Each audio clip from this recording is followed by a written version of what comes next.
पुण्यात पुढच्या आणखी एक महत्त्वाच्या बातमीकडे. तासगावचं राजकारण दोन व्यक्तीच्या भोवती फिरते, विकास किती झाला माहित नाही अशी टीका आज मंत्री चंद्रकांत पाटील यांनी केली आहे. तासगाव तालुक्याचे राजकारण आतापर्यंत दोन व्यक्तीच्या भोवती फिरत राहिले, तासगावचा विकास किती झाला माहित नाही असं म्हणत मंत्री चंद्रकांत पाटलांनी माजी खासदार संजय काका पाटील आणि रोहित पाटील यांच्यावर टीका केली आहे. तासगावात भाजपच्या नवीन कार्यालयाच्या उद्घाटन प्रसंगी चंद्रकांत पाटलांनी ही टीका केली आहे. तासगाव हा विधानसभा मतदारसंघ कोठे मागला हा नेहमी कसा राहिला की ज्याच्यामध्ये भरभरून यश कधी भारतीय जनता पार्टीला मिळालं.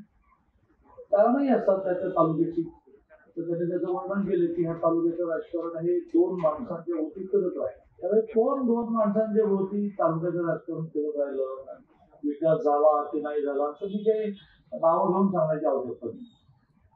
आपला प्रयत्न नेहमी असा राहिला की राजकारण हे पक्षाच्या भोवती फिरलं. लोकशाही मराठी ऐका, पहा, जागरूक रहा.